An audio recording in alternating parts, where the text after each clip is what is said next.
G'day legends, I hope you are having a fantastic day and so far you're having a great end to your week. Now as you're aware, I saw my oncologist yesterday to get back blood work results. Now I am healthy enough, they're not great, but I'm healthy enough to begin chemotherapy this weekend. So next week, just deal with me for a little bit as the uploads will be a little bit here and there. But of course today, legends, is a massive day and a long-awaited day, and in my opinion, far, far too delayed. It's the meeting between the US and Russia, between Putin and Trump. And I hope that by the end of today, by this evening my time, that I'm out of a job. And I hope all the bloggers are out of jobs, and I hope all the soldiers who actually are prepared to go and fight, unlike the bloggers calling just for more death, destruction, and a third villa in Italy for some of them. I hope that everyone's out of a job. This war has been catastrophic. It's been devastating. It's been unbelievably costly. But at the end of the day, we know there's an intractable gulf between where Russia and Ukraine are sitting. And we're going to talk about how this can upend any even talks from even the beginning points. We'll speak about Alaska, who's going, what they're hoping to achieve, what may become of these. Of course, we go from politics to tactics because at the end of the day, war is holistic. That at the end of the day, the sword carves out what the pen ends up signing. And from tactics to strategy to politics, it is all interconnected. As much as people would like to ignore it, it all is. So we'll look at what's happening in Pokrovsk. Has it been stabilised? The fog of war there, it's difficult. But with Pokrovsk, how this has left other areas vulnerable, like Kupiansk, like Constantinia. So we'll look at what's occurring here. And of course, it's not just these three areas. There's the whole front line. So we'll look at other maps, geolocations too. And then in the end, we'll give a bit of a frontline overall situation, over-reliance on drones, manpower crises that are not going anywhere quickly and will further get worse too. So we've got a lot in today's video to speak about. But of course, we're going to start with Alaska. And we see this from the Russian delegation, Dmitriev right here, saying from Moscow to Anchorage, a photograph of the back of a plane seat, that they are on the way to Alaska. We do see these are the teams going. On the left, the American side, on the right, the Russian side, and this gentleman who made up this graphic. Now, you're probably aware with the majority of the names on this list, but we're going to go over who exactly are these guys and what is their role. So on the American side, we have, of course, Trump, Vance, Rubio, Bessent, Witkoff. On the Russian side, we have Putin, Borisov, Lavrov, Sulianov, Ushkanov, and Dmitriev as well. Now, from a friend, he says, Trump is driving the talks. He's setting deadlines and ultimatums. Vance keeps political base in line and shows this isn't just Trump's plan. Rubio runs the official diplomacy. Bessent controls the economic pressure. And Witkoff works the back channels where deals actually happen. Putin is making sure the talks serve Russia's war and political goals. Borisov links the military aims to what Russia can afford. Lavrov and Ushakov, they control the message. Sulianov handles the sanctions fight. And Dmitriev works the softer economic angles. But like I've said, and like we've reported on the last couple of days, if the American team, as per the red lines they spoke about with Europe, if they turn up and say no further negotiations can occur without a ceasefire, and then that we will not speak about territory and we won't have anything until the ceasefire's in place, well, it may end there. But there's a lot more on the table outside of just Ukraine between Russia and America as well.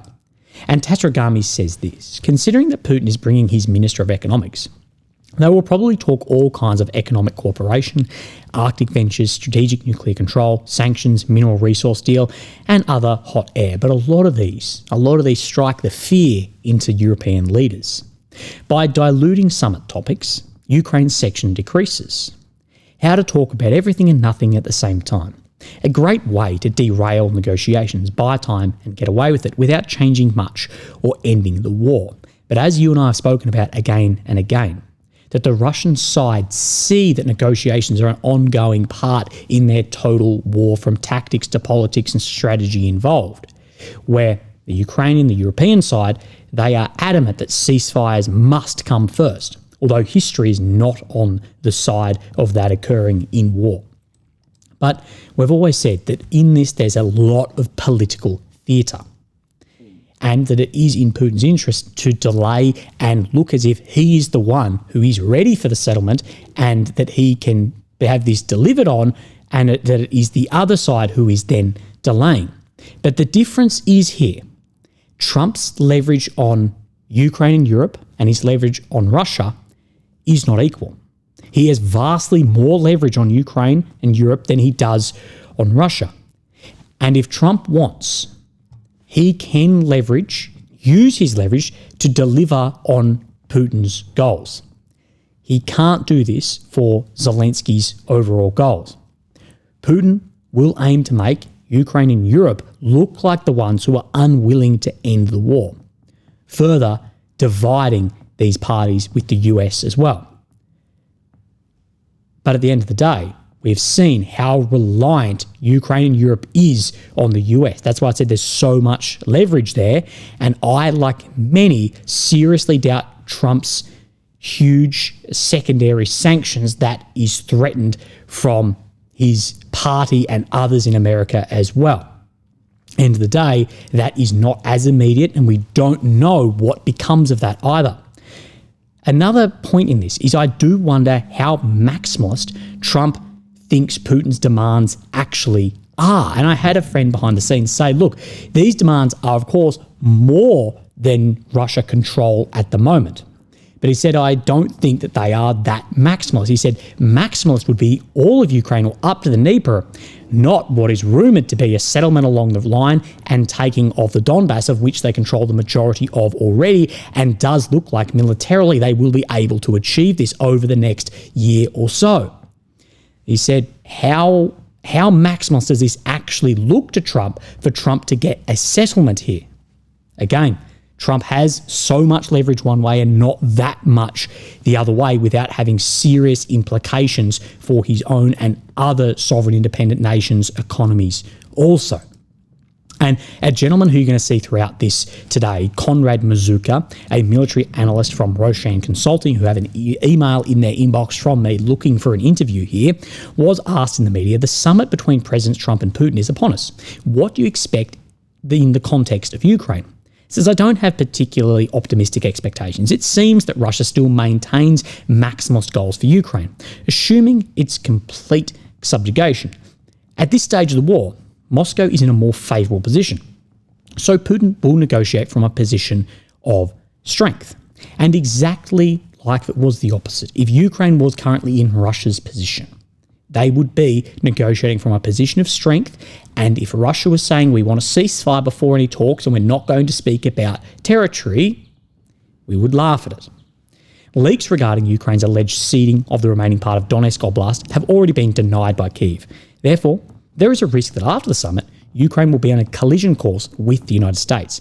However, the negotiation process itself, if it even begins and includes Ukrainian participation, it will likely take months.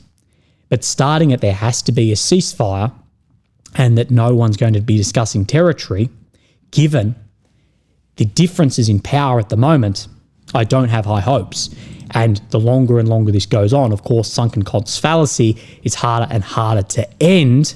We may see a further fight to the conclusion militarily. So, of course, we go from politics to tactics to strategy, and of course, how they're all intertwined. Let's have a look at Pokrovsk. So we'll zoom out on the maps. And of course, here is Ukraine in the center of your screen, the capital of Kyiv. The red area is occupied since 22, the purple since 2014. And you can see this double envelopment taking place all the way from Constantinia to Bilozersk, Dobropilya and Pokrovsk. We can see that this map has not changed in a couple of days. To be honest, very surprised it ever showed red, not just grey to begin with. We can see Poltavka, there's some further ground being made by the Russian forces in this direction. Now, what I will say is I am still astounded at the sheer lack of footage coming from this sector, given the leaks we typically have. I know a lot of bloggers will say, I've seen it, but I can't share it, but this is what happened, and what I saw was 1,000 to 1 death ratio and this and that. Sure. Maybe some have. I think a lot of people are just making it up to fit their own narrative. One thing, though, is we can see incentive not to share this footage, but of course incentive to eventually share this footage. Of course, on the Ukrainian side, it does increase the authenticity of we're holding on to all this territory and that there has been stabilizations around this area and then they never got this far. So there is that incentive, but there's also incentive on the other side for Ukraine of to show, well, they have been crushed and pushed back and everything is now stable, as per a lot of people are reporting. On the other side, there's huge incentive for Russia to show this advancement of 15 to 20 kilometres. But of course, in all of this, for both sides, OPSEC comes into it, and of course, poor optics as well. So again, it is incredibly unclear exactly what the situation is on the ground and how it unfolded. But more and more people are coming to the conclusion that this wasn't just in 24 hours. Some areas may have been, but this did build over multiple days, and that's why this map did show it in red check, not just grey. Now, as always, when I show people, I try and leave their name in this to the best that I can and go and support these Aussinters or bloggers or journalists, whoever I am then showing on my channel. North of Zoloty Kolodiaz, these small trench systems here, according to the Ukrainians, are reinforced with concrete. So we can see where the main Donbass line is, these red areas of where the Russians pushed up to, and of course, Zoloty, Kolodiaz and Vesely, areas of which you will need to be familiar with.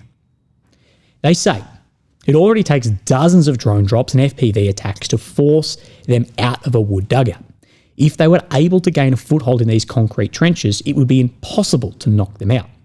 That's the importance of the new Donbass line. It was built with solutions to modern problems in mind. That said, what we see used against a lot of fortified positions is things like FABs, and we know Russia has a massive superiority in this frontline heavy artillery such as FAB glide munitions, and these are perfect at striking dug-in, defended, static targets. This is why Russia is using drones to hold people in areas static and then destroy that with drones. And at the end of the day, these trenches, whether they're concrete, they're wood, they're whatever, if they are not manned, if they don't have people who want to continue fighting in them, then they are useless. Also, on the flip side of that is, if then these trenches fall into the opposing side's hands, we've got the whole same problem that they would have had the other way. Now, another gentleman, 4Kill65 here, talks about the situation in Dobropilya region, part 7. According to information from local channels and residents of the Dobropilya region, Ukrainian units have entered Zoloty Kolodiaz. Fighting is reportedly taking place in the village's buildings. The attack, as before, likely came from the forested area, as I show with this arrow right here. I'll show you forested area right where my cursor is at the moment on the west edge of the village, as indicated by Sentinel analysis and traces of FAB glide munitions. Ukrainian assault units were already attacking the village from that direction on August the 12th. So we know there's a lot of localized fighting occurring here. And Conrad Mazuka says this: we assessed that, as of yesterday, the Russians made minimal gains at the break-in area near Vesely and Zoloty Kolodiaz. They slightly widened the base from which the initial assault was launched, allowing them to bring in more forces. This is what we have spoken about, is if you push, say in this instance, you push north, you need to push east and west. This does two things. Firstly, increases your own lines of communication where you can get things in and out. But also, it reduces the saturation of adversaries' fires coming back in, whether it's drones or artillery. If you just have a larger area, it's desaturated across that. This allows them to bring in more forces. If Ukrainians launched any counterattacks, they were unsuccessful. But as everyone is focused in that area, Russia also made gains west of Novokonomachny and Mykolaiivka, inching them closer towards Minograd. So I'll show you on these areas that this, of course, is distraction, is a huge distraction, but you need to remember that there's a whole front line going on. We see Minograd, Novokonomachny, Mykolaiivka, where he says that there was some advances as well, and further squeezing down on Pokrovsk. Pokrovsk is not only strategically very important, being a logistics hub, it's now incredibly optically important as well. Now, let's just have a look at a couple of other maps. So we'll look at Pokrovsk actual on Syriac. He speaks that just around Udashne, which I'll show you on here, just here, that there's been some small advancement by the Russian forces, and his movement on the eastern side is fairly similar to what Deep State and the other bloggers are talking about as well. But we'll come back onto what he says in a minute. Now, Conrad says this: in recent weeks, there's been a lot of talk about a planned Russian summer offensive. Is that what we are dealing with? This was in an interview. Several months ago, we expected the Russians to gradually increase the number of ground attacks using drones, aerial bombs and other means. However, the amount of armour used would be significantly limited. And indeed, in March, the Russians have been increasing the pace. Now we are seeing the result, and this is what we're seeing, is we're seeing those months and months starting to bear fruit. With manpower shortages on the Ukrainian side, we're seeing increasingly rapid Russian territorial gains through, of course, those porous lines. Among those I've spoken to, there are voices about a planned major Russian offensive, but these are clearly in the minority. Most people, however, claim that what the Russians are currently using is all they have. And we do hear again and again about major Russian assaults, mech assaults, then coming up imminently. But I do agree that those voices are in the minority, and I don't think there's enough degradation to reintroduce manoeuvre at the moment. What can you expect in coming weeks? Well, I assume the Russians will continue to slowly exterminate the Ukrainians to open the front and further accelerate their advance west and north of Kramatorsk and Sloviansk. For now, our main scenario is that the Russian troops are currently doing what the Russian troops are currently doing will not change. So the pushing around Pokrovsk area and as well, of course, around Liman, which we will talk about in a minute. This continues with how many Russians are there now? Speaking about the front line in general, about 650,000 with about 40,000 added since January. The Russians are capable of regenerating losses very quickly, withdrawing a company or battalion that has suffered several dozen% losses, and rebuilding its personnel can take a maximum of 2 weeks. So there's no sign of this human river of Russians will somehow stop. Well, absolutely not. Experts in Ukraine estimate that Russians will be able to maintain their current recruitment pace at least until the end of this year. Some even suggest that this won't happen to be a problem until at least mid-26. This will depend on the state of the Russian economy. Now, speaking further on Pokrovsk, well, the Russians have no shortage of men, and this is a pressing issue for the Ukrainian military. What else can be seen on the front? He speaks about these Rubicon units, the Russian Centre for Advanced Unmanned Systems, and how this is creating a lot of problems, and that their operations are highly coordinated and methodical, and that Ukraine's entire defence of what we have seen around here has relied on drones when artillery and the ammunition was scarce. They lacked manpower, and then they used drones, this reliance on drones. But we have seen the difference in the training and advantage has now been nullified, and if anything, the Russians are gaining a local advantage in this as well. So what does this then mean? Well, the Ukrainians have defended their positions using drones, artillery and infantry. However, the number of Russian drones is now so high that Ukrainian units often forgo the use of artillery because unmanned aircraft constantly prowl. Additionally, the Russians are conducting exceptionally effective counter-drone operations.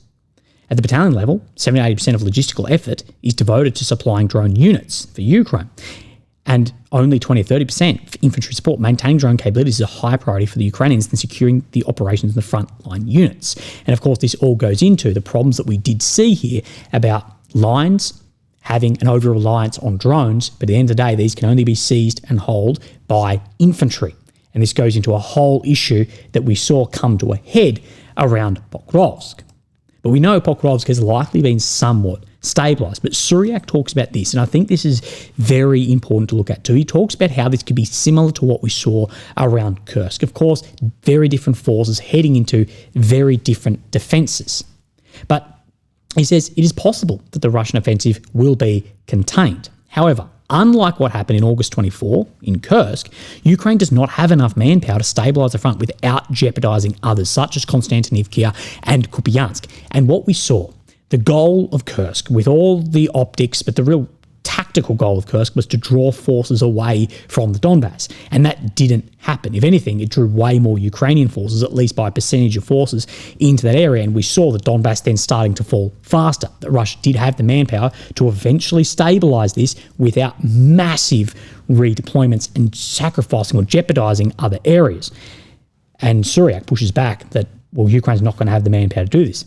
The arrival of Azov reinforcements north of Pokrovsk will come at a significant cost to the Ukrainian armed forces, which are unable to completely halt Russian forces despite the trench system created in recent months before open territory leading to the Dnieper. So we will see if that can be halted or not.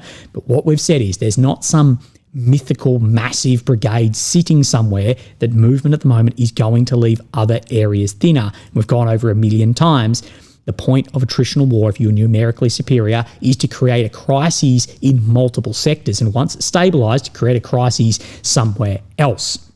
And it is highly likely this is what we'll see on other fronts. So we can see pushing then around Poltavka, and we can also see to the northeast of Constantinivka that Russia is making a small bit of ground around Chasiv Yar. But this ground is in very important fortifications as well, and further deepening and squeezing this envelopment that we see taking place. So let's have a look on this. And this is what Playfair has spoken about further. And he says, Druskivka, Konstantinivka logistics situation. 2 roads are used to transport logistics to Konstantinivka from Druskivka. Visible in picture 2 of the yellow, just focus on the white for now, at the west of the Kryvyi Torets River, while the white one east of the same river. The road in white is covered with nets for up to 40% of its length, while the one in yellow is not covered. It runs basically parallel to this one. I deny Ukrainian claims of full control of any of the 2 roads with drones. There are strikes, but not at a critical level. Still, I will let you imagine what will happen if the Russians start closing the pincers around Konstantinivka, which they're already visibly doing around Verilubivka and Poltavka. So we can see the Poltavka area and, of course, Chasiv Yar. And there's 2 roads. Basically, he has them in yellow and white. We've just shown the white one on this image here, but they run basically parallel. And that from this front, 15 Ks, from here, 10. But the closer and closer this gets, the more saturation of drones that's going to become on these roads. And you can end up with these logistical routes being incredibly, incredibly costly. Remember when the roads around Rodensky, they were saying had massive, massive casualty rates just trying to bring anything in and out due to things like the Rubicons and drones and artillery and all of that. And that is why these envelopments are a nightmare for attrition, and why sometimes it is worth holding the flanks rather than trying to go for a physical envelopment here. On this Chasiv Yar area we see in the red check, the Chasiv Yar Verilubivka area, deep sat control plus my fortification map. Trenches, barbed wire, dragon's teeth. You can see where these trenches are now coming under control, and areas of barbed wire as well. And of course, once you take up a fortification, you've gained said fortification to be able to operate other systems out of. Suryak, he confirms more of these advancements here as well. Remember, we do actually have a threshold for showing further advancements. But another area we speak of a lot is the Terny or Liman sector. Now, there's a few different ideas behind the scenes. Half the guys I speak to are still saying Dnipro is the ultimate goal. What seems to be more mainstream is Kramatorsk, Sloviansk, and the ultimate envelopment of this, as it would be impossible for a frontal assault. Not only is it impossible for a frontal assault, it's not the way we're seeing Russia take any major areas. You can see that there is a somewhat developing envelopment occurring here, although very shallow at this point in time. You can see where it is getting made. So Liman front, often we refer to as Terny. And you can see this is the Siversk envelopment that is occurring. And what we've said is Russia will try, for the reasons for desaturation and lines of communication, try and expand these areas, which we have further seen. So let's just have a look here. We have then the Suryak maps, and we have Chandrila-Hove. Suryak is claiming the Russians are right down to Chandrila-Hove. Further movement in the direction of Stavky, as well as some movement on the north here, just further expanding that bulge that is being made. As well, down around Tursky, Zashnay as well, he claims, and there are some geolocations of fires onto these areas, Ukrainian artillery into these areas, to confirm there's at least troops in here that all the way down from these reservoirs meeting onto the Torshke area and the Seversk area that Russia is taking basically this grey zone under control and building that northern flank around Liman, Seversk that could ultimately become Sloviansk, Kramatorsk if these areas do end up being fought for. Okay, Kupiansk, this is the area we speak of. No update today, but again, this could be left very vulnerable and bare for other operations occurring. We'll come down and we see more red check. We see Velika, Novosilk. You can see just the north of Malivkia that Russia has made some ground confirmed into then Dnipropetrovsk Oblast as well. So there's definitely confirmation of holding ground there. But let's have a look at where Iskra is right in here. Now, we see that from military summary channel from his geolocations, and he has 5 geolocations in here of Russian flags going up at these timestamps in this video here. So let's just go for one of them. We'll go for the one at 257. Not very close on my thing. So let's go 250. We'll just show one of them here. So that one there, multiple geolocations in this sector. Now, I've just drawn these in, so we show it on the same map. Now, a lot of maps will call it the Andriivka, Klevskove area. Some say 3.7 kilometers behind where the closest line of control is. But I think with those geolocations, multiple of them, we can confirm Iskra has come under control of the Russian forces right on in the border between these oblasts. Further down, we see in Malinivkia, Russia has made more ground. We have seen on other maps that they have been pushing in this area, and there's a little bit more confirmation than around Otiv, around Mala Tokmachka. Now, there's been multiple channels saying that this area has come under control of the Russian forces, and the Ukrainian forces have pushed back on this. At this geolocation right here, we see Ukrainian soldiers refuting claims of Russian control. But what it does show is it shows that Russian forces have definitely been in this area that's not shown as grey, or it's not shown as green as recovered territory either. So we see this gentleman here holding a Ukrainian flag with a Russian flag on the ground. So we know they've definitely been in this area right up to around here, but refuting that they control it. Now, one thing I will say around Otiv from my own experience there, the Russians have previously been much closer to Otiv than these maps have shown. And we have said around Robotne, and we had the same situation then around Velika Novosilka, these areas of the failed but costly 23 counteroffensive is the least incentive to show advancements back through these sectors. But it's important to try and get maps as close as we can to what the footage and geolocations we have are. So more and more people are coming to the realization that we have had for months around that manpower issues are the primary problem, that there's huge issues in this. The reason that many bloggers don't bring it up, but who are calling for more death, destruction and fighting, is because their audience, as they should go, well, then you go and fucking fight, mate. Plenty of people go with no military experience, and it's been 3.5 years. You can get plenty of military experience in that time. But the Telegraph had this article, Why Divided Ukrainians Are Refusing to Fight for Zelensky. And it says, for the past 18 months, Pavlo has barely left his house. His reclusiveness has nothing to do with the Russian bombs and drones pounding Kyiv. It is not the airstrikes he fears, but his own Ukrainian countrymen. Draft officers seeking to press gang able-bodied men like him into units bound for the front that he dreads. Now, I've seen a lot of pushback online about this article, I think from people that haven't actually read it. And again, it's all from people who they themselves have either refused to go and fight or that they are unable to be conscripted. It's a bit rich to judge someone who could be conscripted when you're living in an area not that there's no possibility that you could be conscripted. Now, I see some of the critique here is correct, that people that volunteer to fight, that they're not volunteering to go and fight for Zelensky. But when you're dragged off the street against your will, then you are being voluntold to go and fight. There is a difference there. Pavlo is no conscientious objector. He regards himself as a patriot and never questions the righteousness of Ukraine's cause. Yet he and millions like him, they will not fight for their country. Reluctance to serve or to keep serving in the case of the ever-swelling number of deserters has long troubled Ukraine. This chief, Bogdan Kotovich, former chief of Azov, has said, the entire defence line is like a sieve. The chaos has been growing for a long time, worsening with each passing day. The stable line of combat as such effectively doesn't exist. And these are the problems. This will get worse and worse over time. It's a self-fulfilling prophecy of attrition and manpower, and the war will actually get easier. Conrad Mazuka will speak about further on in this, that he says Ukraine is visibly losing the war. And in these manpower crises, why won't men like Pavlo, and who is a new father, why would he enlist? And he says, well, it's because I'm afraid. Afraid to die or worse, lose my mind and become a burden to my family. Afraid to leave my family in poverty.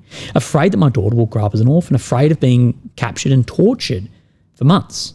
And there's nothing wrong with being absolutely afraid about this. He says, I'm ashamed of this. People look for excuses not to join the army. People tell themselves that it is the government, which is wrong, or that Europe is to blame, or that someone else should be sent. But for the most, it's simply fear.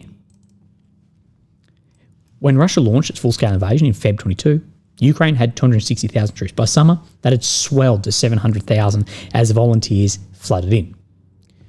We saw in late 22, Ukraine captured around 6,000 square miles of territory by the end of the year. But we did see that due to a lot of then Russian mobilization call-ups as well, that they regained numerical supremacy, at least by this, they're saying in late 23. Ukraine did compensate for this with superior drone power that has now turned those tables, in my opinion. And Mr. Mazuka says Ukraine has had an infantry shortage while its drones, the very thing its defence hinges on, are being suppressed. The result is that over the past couple of months, we've seen the Russians make significant pushes on several axes. The over-reliance we've been warning of. We've been warning of over-reliance on this for months. Worse, Ukraine's infantry is shrinking, with desertions and casualties exceeding 200,000 mobilised last year. So the 200,000 that were mobilised, losses and desertions are exceeding that. Around 650,000 men of fighting age are thought to have fled Ukraine. Others hired like Pavlo to bribe draft officers or army psychiatrists for health exemptions. And then they become bloggers. Fearing public backlash, Zelensky has resisted Western pressure to lower the draft age from 25 to 18, which would add 800,000 potential recruits. This is not the whole truth. These guys, firstly, could have volunteered for years and haven't. So I do question their morale to actually go and fight, even if they're conscripted. But Zelensky knows the high casualty and desertion rates. And he knows the demographic nightmare that Ukraine already has, that this would further exacerbate. But what it doesn't play well for is the existential war paradox, which I agree, this war is existential for Ukraine. And Zelensky could push back and go, yeah, but if we mobilise the 18 to 25, our main baby makers, then that increases how existential this war is. But at the same time, it's like, yeah, but if you don't, it's existential as well. And there's a paradox in that. This article continues. The desertion crisis is even starker. Ukrainian estimates suggest more than 400 soldiers are abandoning the battlefield daily. So we're talking 12,000 a month, I believe. Exhausted by years of war, frustrated by rigid top-down command, and disheartened by those avoiding service, Mr. Trump's perceived tilt towards Moscow has deepened defeatism. The collapse in morale is feeding a vicious cycle. As ranks thin, generals strip other units to fill the front line. Air Force mechanics and radar operators are sent to fight as infantry where life expectancy is far shorter. That, in turn, makes evaders even more determined to stay away. And that is where it's this self-fulfilling prophecy. And Conrad speaks about this. And what are the main problems for the Ukrainian side? And he speaks about, well, they go undergo a 30-day, sometimes 6 weeks training, which in my opinion, significantly too short as a former infantryman. But he says, however, when it comes to Ukrainian soldiers, the biggest problem is that it simply doesn't exist. This is due to the high rate of desertion and abandonment of units without consent. So, this creates a dangerous situation. If we consider the losses of soldiers on the front lines, as well as deserters and abandonment of units without consent, the number of soldiers on the Ukrainian side is decreasing month by month. Although Ukraine officially mobilised 20 to 30,000 soldiers per month, a large portion of them do not reach the front line. Now, again, I'd question any of these figures around this much, because we do see that the front line is very porous, that deserters, this amount of mobilisation and still shrinking, alarm bells should be ringing. This is a very large structural problem that has remained unresolved for a long time, and there's no indication it will change anytime soon. The other issues are the quality of command, the personal equipment and the soldiers receive. But the quality of command we see again and again and again is what a lot of Ukrainian soldiers and commanders, mid-level commanders, talk about. In what sense? It's completely different experience joining the army when the army is winning and there's good chance, or at least hope, that the war will end soon, than joining an army whose morale is sinking and which retreats daily or weekly under the onslaught of the Russian forces. To LDR, it's very different joining a winning army to a losing army. This probably translates to the other side as well. Russians are more inclined to join the army because they expect the war to eventually end because the Russian army is winning. And with them thinking that it's going to end soon, with the Defense Ministry's portrayal, the situation in this war won't last much longer, guys are trying to get some of that money as well. And then it's self-fulfilling. That's why I say things really can roller coaster down. Final slide from this article. Alexander, a 36-year-old programmer in hiding, says, "I'm not ashamed to say that I'm scared of joining the infantry. My contacts in the military say it's practically every recruit from small amount of draftees the military now gets is sent to replenish the infantry, whose ranks suffer the highest number of casualties." So you get infantry and you get infantry and you get infantry. As we've said, infantry is still the most important on the line. Ukraine increasingly feels like two countries, one fighting and the other not. In cities like Lviv, Kiev, Kharkiv, business is open, restaurants, nightclubs, opera houses are full. One can mostly choose to ignore the war. And they share this image here of a woman taking a selfie at the opera. Now, here's something. The liberal EU states have been telling us for years and years that gender is subjective, there's no differences, all of this. I wonder when they are actually going to put the money where their mouth is and have a call for equality for the front line. Or is there now suddenly a difference? Now, I don't want women on the front line as a former infantryman myself, but you can see where their narrative falls apart when the pressure is actually fucking on. Oleg says, who is actually currently serving near Pokrovsk, I don't plan on stopping anytime soon. If I quit now, I wouldn't feel like a man. I wouldn't feel right. I've always thought there may be a very big change, and when these people who have left go back, how's it going to be between those that did serve or got conscripted and those that did flee and paid to get out? But even for the most determined, the momentum has shifted. A total collapse remains unlikely, but the danger is that defeatist mood becomes self-fulfilling, and that's where it can fulfill. As Mr. Mazuka points out, when you are losing and there is a manpower shortage, then obviously, if you're a Ukrainian male, your willingness to join up is far smaller than in 22, when Ukraine was pushing the Russians back and looked like it was winning. Again, self-fulfilling. And in Conrad's interview on another one, he's had a big day of media. This is a great Q&A and conclusion to this. If they succeed, can we assume the Russian advance will perhaps be slower? Because I understand there's no chance for spectacular Ukrainian counter-offensive. As far for conducting a strategic operation aimed at reversing the negative trend for the Ukrainians have been experiencing for 2 years, there's currently no chance. The Ukrainians are too short on troops. However, considering General Syrski's character and personality, the Butcher, I wouldn't be surprised if attempts were made to launch limited offensive operations. And I agree, to turn back the tide at the moment, even if it could be done, is going to take a very, very long time. But there's a lot of buck passing. And this is a fantastic answer. Could more Western help make a difference? In my opinion, no. The fundamental problems Ukrainians are grappling with are Ukrainian problems. This includes the quality of command, the number of soldiers on the front line, the methodology of using force, both manpower and drones, and so on. And this is something we've spoken about for a very long time.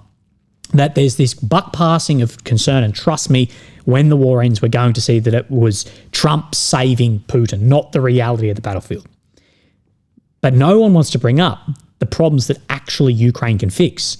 Of course, we have millions and millions stolen that's being reported on that we know of around mortar shells. Those $40 million worth of mortars went missing or that was embezzled. We have command issues that people have been calling about for 3.5 years going, this needs to be fixed, and hasn't been.